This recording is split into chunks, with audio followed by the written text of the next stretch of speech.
Tá. O Deus Filho, ele está em nosso meio nessa noite? Não. Não. Não. Por isso que quando eu falo Jesus está aqui, Jesus está aqui? Não.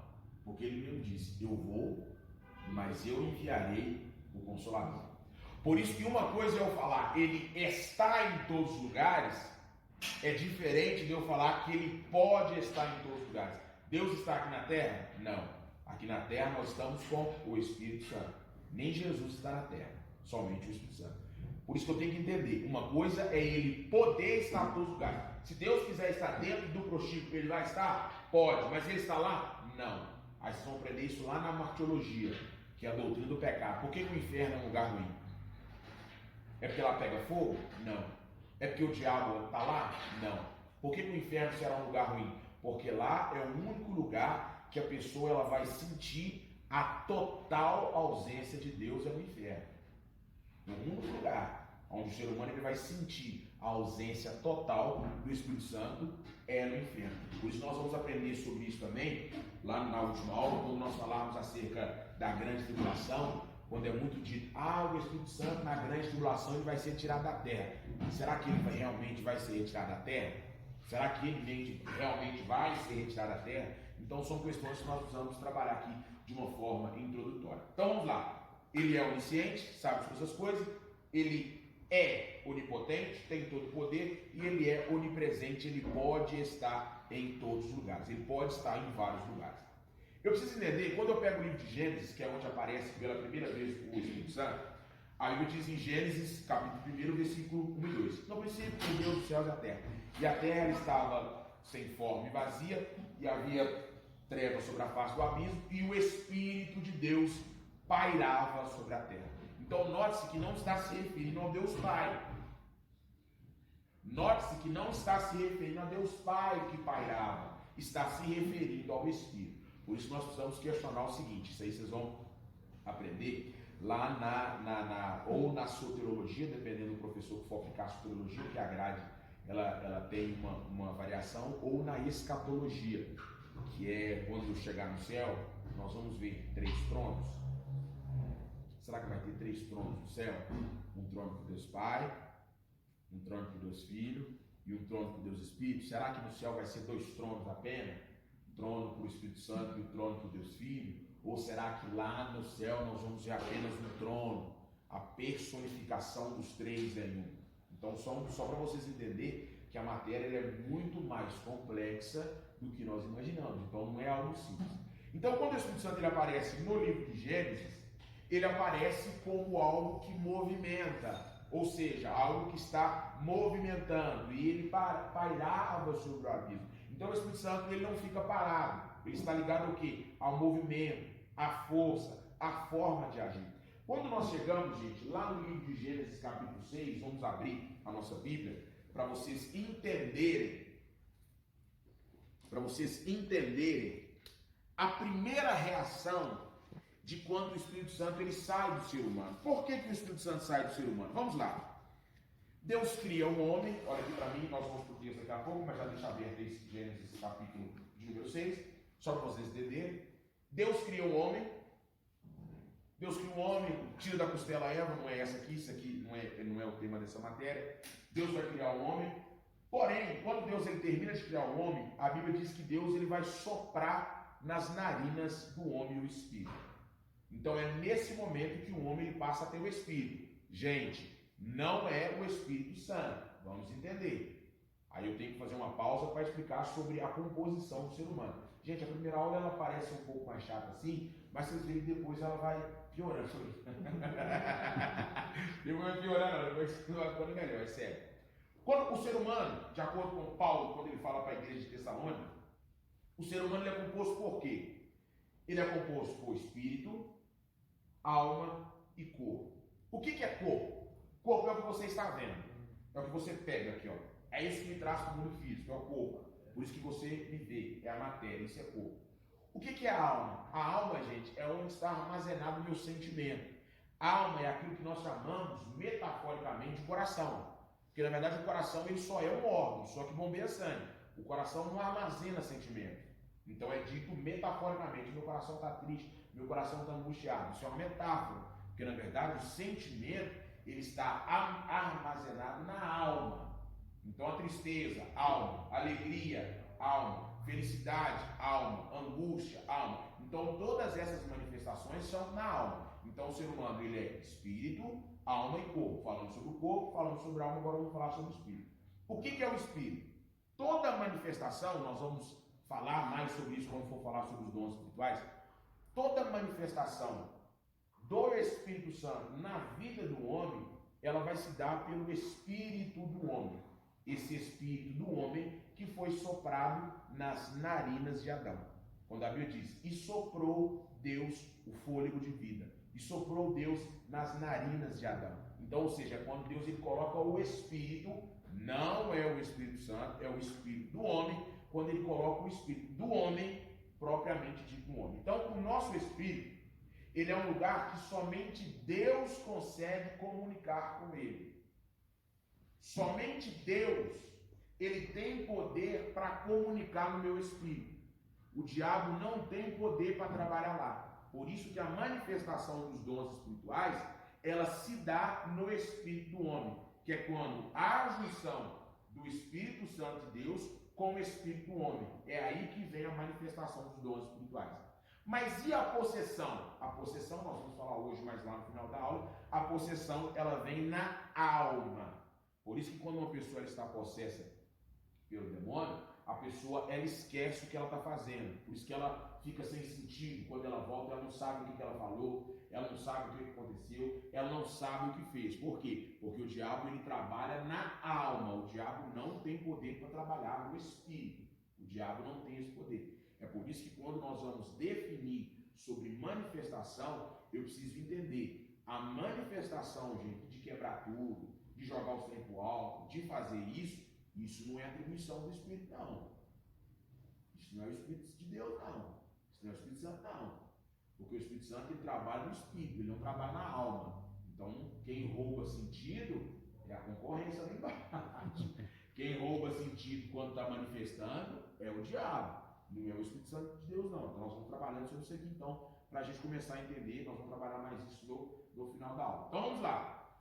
O Espírito Santo, então, ele comunica com o Espírito do homem, é aí que dá a luz, então, aos dons espirituais. Mas vamos lá. Deus, então, faz o ser humano, sopra o Espírito na narina do homem.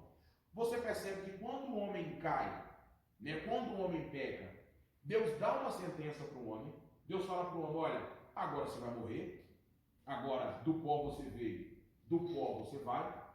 Só que Deus ele não anuncia que a data de validade do ser humano ela vai diminuir. Porque quando você pega, até depois que o homem peca, você vai ver que o homem ele continua vivendo muito. Mas tem um fim, mas ele continua vivendo muito.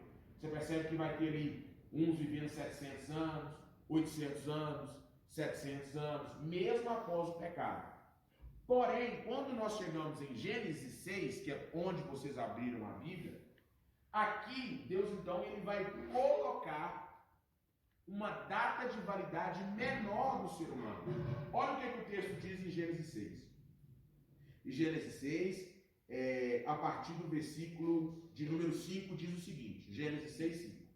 E viu o Senhor que a maldade do homem se multiplicara sobre a face da terra, e que toda a sua imaginação dos pensamentos do seu coração era só má continuamente. Então, arrependeu-se o Senhor de haver feito um homem sobre a terra, e pesou-lhe em seu coração. E disse o Senhor, destruirei sobre a face da terra o homem que criei, desde todo homem. Não, gente, pelo amor de Deus, aqui não. Uai. Esse que eu tô falando, eu não, aqui não, velho. Uai. Será que é o 5? Pera aí, gente. Não, é que mesmo, mãe. Será que eu... Vamos lá. Senhor, não é caro por esse 2020. É porque o livro BC deu 5. Nossa, é do 1, gente. Perdão. Ô, velho, gente, nós não estou meio adiantado aqui, ó. Do 1, gente, perdão. E aconteceu que como os homens começaram a multiplicar-se sobre a face da terra e nasceram filhas, viram os filhos de Deus, que as filhas dos homens eram formosas. Isso aqui vocês vão trabalhar lá em angelologia. O que está querendo dizer isso aqui? e tomaram para si mulheres todas as que escolheram. Aí vem 3. Então disse o Senhor: não contenderá o meu espírito para sempre com o homem, porque ele também é carne, porém os seus dias serão 120 anos. Então percebe que aqui, quando o pecado do homem se espalha, aqui Deus fala: não, aqui meu espírito não vai poder habitar com vocês junto mais não.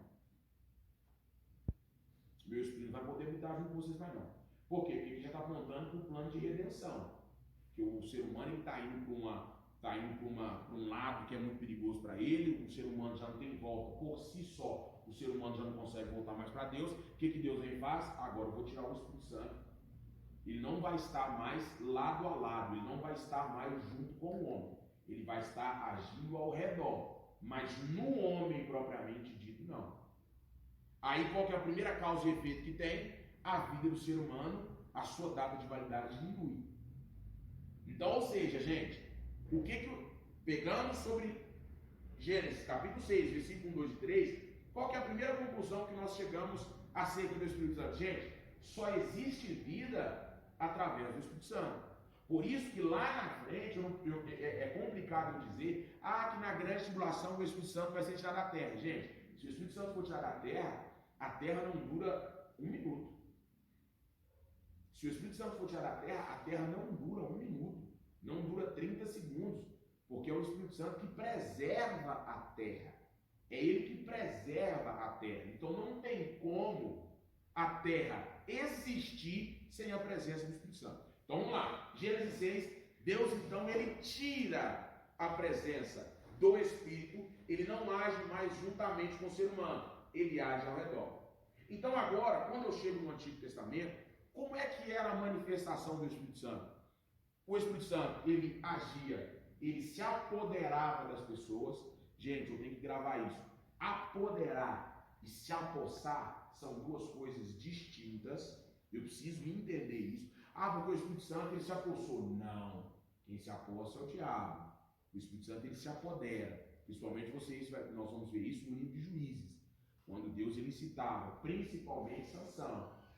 E Sansão foi incitado, e Sansão fez isso, e Sansão fez aquilo. Então, depois que Deus tira o Espírito de Deus, ele tira o seu Espírito em Gênesis 6, o ser humano agora vive menos, agora a data de validade do ser humano passa a ser menos, e subsequentemente, a obra de Deus ela continua. Só que agora a obra ela vai ser de uma forma diferente. Como é que o Espírito Santo ele agia no Novo Testamento?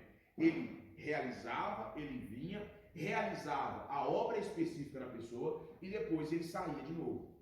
Ele vinha, realizava, só que aqui está o diferencial, gente, nós temos que entender bastante acerca disso, que ter a presença do Espírito Santo no Antigo Testamento não eram todos que tinham esse privilégio, não.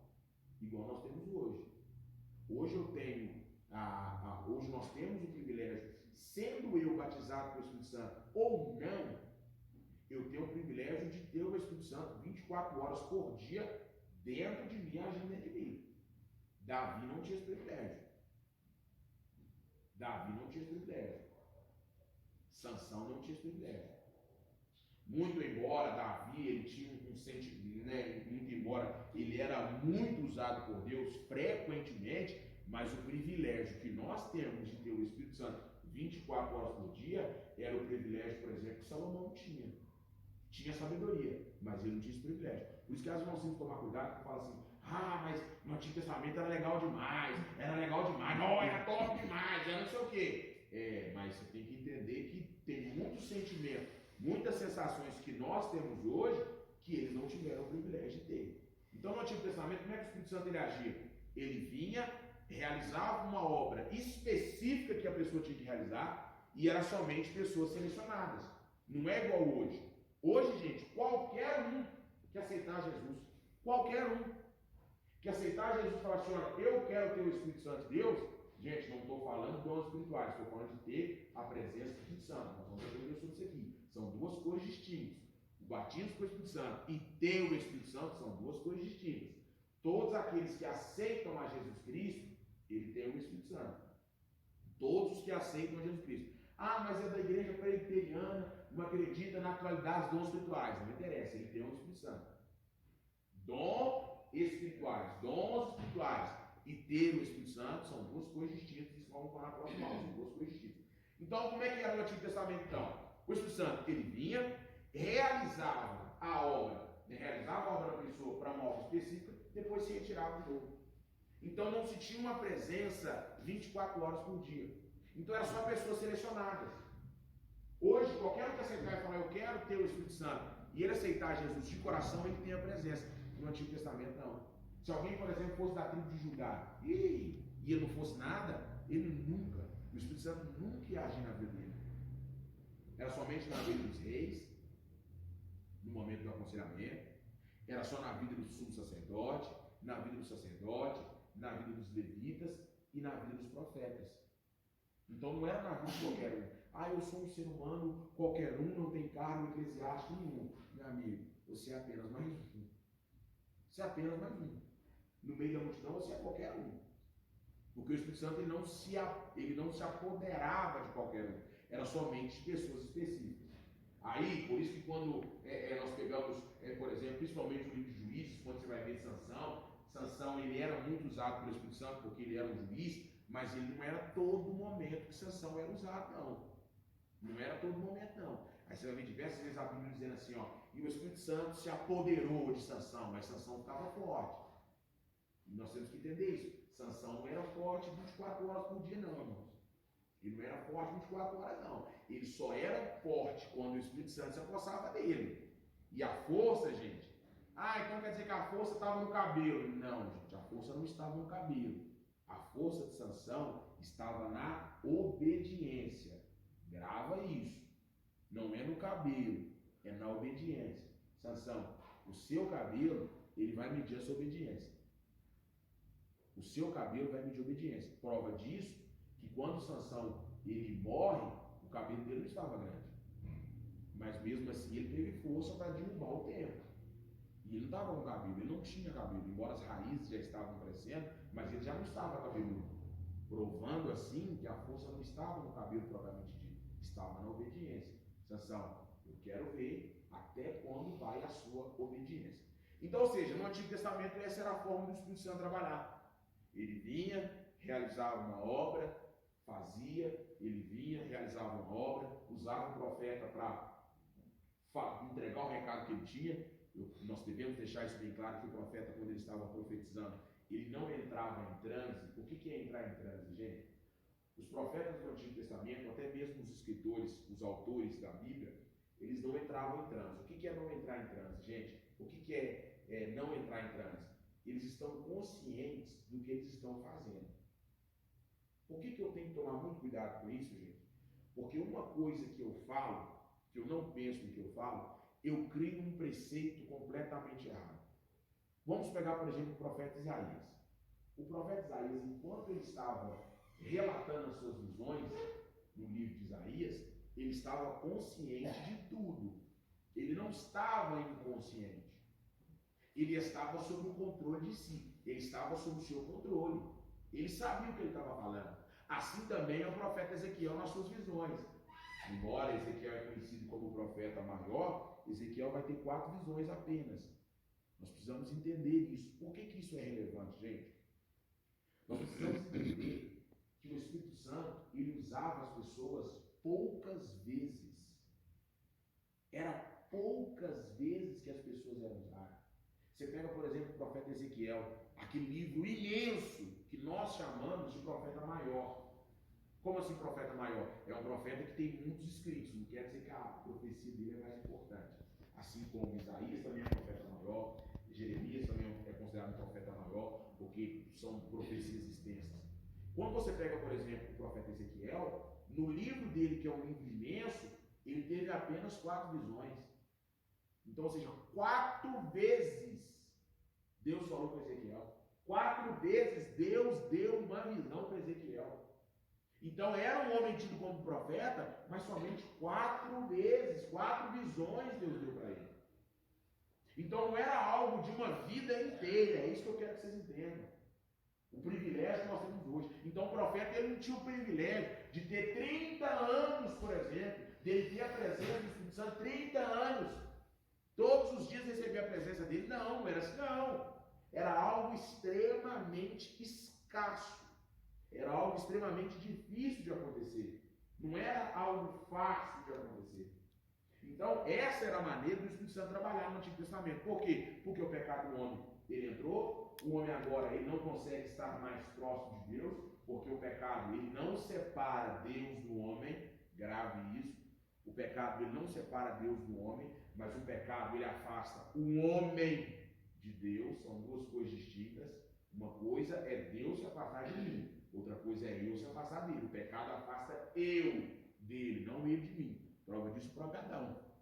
Adão pecou e está lá Deus descendo na viração do dia. Adão, cadê você? Estou aqui, ué. Cadê você, Adão? O que Adão fez? Ele se escondeu. Não foi Deus que se escondeu de Adão. Adão, cadê você? Não, eu ouvi que você estava descendo e tal. Ué, Adão, mas você comeu do fruto que eu não falei que era para você comer? Olha só para você ver como é que Deus estava procurando Adão ainda. Deus procurando Adão. Adão, você comeu do que eu falei que não era para você comer? Ah, foi a mulher que o Senhor me deu. Aí Deus vai atrás da mulher. Vocês veem que Deus é tão misericordioso. Ué, então volta da mulher. Você falou que ela volta dela então, mãe. E aí, mulher? Você falou que. E aí? E aí, Eva? Quem tá pegando aí? O Adão falou que você, que foi aqui? Não foi eu, não. Foi a serpente. Aí Deus vai. Então, estou vendo que. Estou vendo que não está arrependimento aqui. Estou vendo então que vocês estão. Pecou, e cada um está escondendo da moita, um está fazendo isso, um está fazendo aquilo. Então o pecado ele separa o homem de Deus e não Deus do homem. Então agora é necessário um projeto de redenção. Não vou entrar na cristologia, que é a cristologia que vai explicar sobre o plano de redenção. Deus então ele vai realizar um projeto de redenção, e esse projeto de redenção ele justamente vai trazer a esperança de salvação para o ser humano, mas ele também vai trazer a oportunidade para o ser humano ter a presença do Espírito Santo 24 horas por dia. Então, por isso que o plano de redenção é muito maior que nós... Obrigado, viu? É muito maior do que nós pensamos. Ah, por que Jesus morreu na cruz do Calvário? Ah, é por causa dos meus pecados. Sim, irmãos, por causa dos seus pecados. Só que o projeto é muito maior que isso. É muito maior que isso. É igual o sacrifício de Jesus. Ah, o sacrifício de Jesus foi grande. Sim, nossa, o sacrifício de Jesus na cruz do Calvário. Gente, a vida de Jesus inteira foi uma vida de sacrifício. Como assim, gente? Jesus viveu 33 anos sem pecar, gente. Esse é um dos maiores sacrifícios em relação a tempo que Jesus enfrentou, gente. Ah, na cruz do Calvário, sim, foi um sacrifício enorme. Mas Jesus viveu 33 anos sem pecar. É que às vezes a gente pega esse sacrifício de Jesus, a gente pega só Jesus lá na cruz do Calvário, pregado lá. Mas nós temos que lembrar desde o nascimento dele. Você já imaginou um homem ficar 33 anos sem pecar? Viu, gente? E não vamos para aquele lado. Ah, mas ele era Jesus. Não, gente, tem disso não. Tem disso não. Não vamos levar para esse lado não. Ah, mas ele também é filho de Deus. Vai, e daí que ele é filho de Deus? Os mesmos sentimentos que eu tenho, ele tem, gente. Jesus não mudou o sistema, não. Ah, ele vem como Deus? Claro que não. Então, ou seja, foi necessário um plano de redenção, justamente para que o homem ele tivesse essa oportunidade de ter o Espírito Santo 24 horas por dia com ele. Que é o Espírito Santo que é derramado, que é a profecia de Joel. Derramarei o meu Espírito. E aí o profeta Joel vem profetizando, olha, acontecerá que nos últimos dias ele vai derramar o Espírito sobre a terra. Os jovens, aí ele fala, olha, vocês vão ver profecia, vocês vão ver sonho, até os velhos vão sonhar. Isso é que é interessante, gente. Que quando o Espírito Santo ele vai descer, você observa que vai haver uma distinção muito grande, porque aquilo que é costume de velho fazer, os novos vão fazer, que é o que? Ter visões. Que ele fala, olha, os novos vão ter visões, porque naquela época a mentalidade deles era que somente os velhos teriam visões. Mas aí vem Joel falando, não, os novos terão visões. E naquela época, quem tinha sonhos eram os novos, os velhos não. Aí ele vem falando assim, olha, os velhos sonharão. Ele falou assim, olha, vai haver um reboliço muito grande quanto à presença do Espírito. Então Jesus Cristo morre na cruz do Calvário para haver a redenção. Nós precisamos entender que toda a manifestação de Jesus, quando Jesus ele esteve na terra, por que Jesus andou sobre as águas, gente? Por que você acha que Jesus andou sobre as águas? Por que Jesus ele dizia ao surdo para ele ouvir e ele ouvia? Por que Jesus ele falava para o paralítico levantar e o paralítico levantava? Por que ele conseguia fazer isso? Ele era Deus? Não. Sabe por que não é por causa disso? Porque em Lucas capítulo 4, Jesus vai deixar bem claro isso. Jesus vai dizer assim, olha, o Espírito do Senhor está sobre mim. O que Jesus quis dizer? Lá no início do seu ministério, quando ele disse isso, o que Jesus queria deixar bem claro para todos? Olha, toda manifestação que eu vou realizar não é pelo fato de eu ser filho de Deus. Eu vou realizar porque o Espírito do Senhor está sobre mim. O que Jesus quis dizer com isso? Olha, tudo o que eu faço é pelo Espírito Santo. Ah, mas é um negócio meio óbvio. Tudo que eu faço é pelo Espírito Santo, mas não tem sentido, tem. O que Jesus está querendo dizer, gente? Se vocês estiverem na presença do Espírito Santo, vocês podem fazer a mesma coisa que eu sou capaz de fazer. Se eu ando sobre as águas, é pela presença do Espírito. Vocês também podem. Se eu mando que o paralítico levante, é pelo Espírito Santo na minha vida. Vocês também podem fazer isso. Se eu consigo multiplicar os pães, não é porque eu sou filho de Deus, não. Eu multiplico os pães justamente porque o Espírito do Senhor está sobre mim. E esse mesmo Espírito de Pentecostes se derramar sobre vocês também. Amém. É o mesmo. O mesmo que está sobre mim é o mesmo que vai ser derramado sobre vocês no dia de Pentecostes. Então, se eu andei sobre as águas, vocês também têm poder para fazer isso no Espírito Santo. Vocês têm poder para curar no Espírito Santo, vocês têm. Para expulsar demônio no Espírito Santo? Não, expulsar demônio não. Expulsar demônio é pelo nome de Jesus. Aí demônio é diferente. Demônio é o nome de Jesus. Eu preciso saber distinguir isso. O sangue de Jesus ele redime do pecado. Gente, não expulsa demônio pelo sangue de Jesus, tá? Porque o sangue de Jesus é para redimir do pecado. Expulsar demônio é pelo nome de Jesus. É diferente.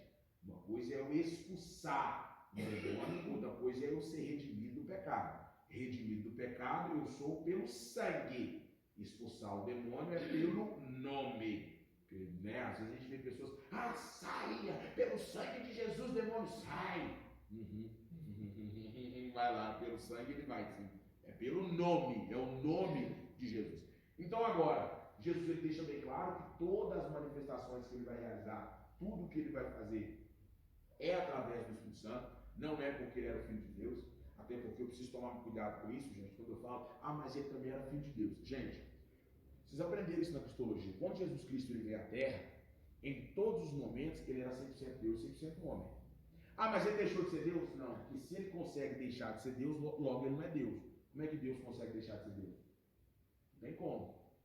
Se ele deixa de ser Deus, ele não é Deus. Como é que você vai deixar algo que é na sua essência? Ele não consegue. O que Jesus fez? Ele abriu mão dos seus atributos. Ele abriu mão dos seus atributos. Ou seja, não vou usar. Eu continuo com eles, mas eu não vou usar. Porque tudo aquilo que Jesus fez, eu acabei de dizer, foi através do Espírito. Não foi pelo fato de ele ser Deus. Então, você nota isso, percebe isso, em relação até Jesus no deserto, quando Jesus estava no deserto. Jesus ele venceu o diabo naquele embate, não foi pelo fato dele ser Deus, não foi pelo fato dele ser o Filho de Deus, por ele ser onipotente, não. Ele venceu o diabo através da palavra, deixando bem claro para nós, pela palavra eu venci, pela palavra vocês também vão vencer. Note-se, gente, que Jesus em todos os momentos da sua vida, em momento algum na terra, Jesus ele quis usar os seus atributos divinos. O único momento que Jesus utilizou dos seus atributos divinos foi naquilo que nós chamamos de Monte da Transfiguração. Foi quando ele transformou, ele mostrou a natureza, ali ele mostrou a natureza divina dele. Ali ele mostrou a natureza divina dele, que é quando ele transfigurou-se diante de Pedro, Tiago e João. Mas fora disso, não. Jesus fazia tudo como homem. Abriu mão, ele não deixou de ser, ele abriu mão dos seus atributos. Então toda a manifestação dele foi através do Espírito. Então agora é necessário um plano de redenção, nós estamos falando desde o Antigo Testamento. É necessário então um plano de redenção, porque o pecado do homem aumentou, o homem se separou de Deus. Então agora é necessário um plano de redenção para que o Espírito Santo ele possa habitar junto com o ser humano. Então Jesus Cristo, ele vem, morre na cruz do Calvário, ao terceiro dia ele ressuscita, aparece durante 40 dias de formas incontestáveis para os seus discípulos, e aí Jesus então, no final do seu ministério terreno, ele vai dizer o seguinte: olha, eu estou indo embora, eu estou voltando para o Pai, mas eu estarei enviando outro Consolador. Quando ele fala outro Consolador, ele está falando: olha, eu estou mandando um outro da mesma espécie do que eu estou mandando outro que tem as mesmas virtudes do que eu. E aí ainda ele vai dizer: olha, espere em Jerusalém, até que do alto vocês vão ser revestidos do poder. Então, ou seja, esperem em Jerusalém, porque vocês vão receber o mesmo poder que eu tenho. Ali, gente, aqui eu tenho que deixar bem claro. O Espírito Santo já tinha, os discípulos aqui, antes do Pentecoste, eles já tinham o Espírito Santo? Já. Prova disso? Vamos lá. Deixa eu abrir aqui o livro de...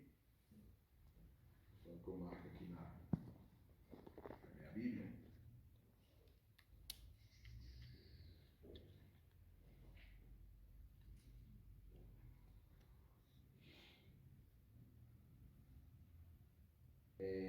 João capítulo 20, versículo 22. João capítulo 20, versículo 22.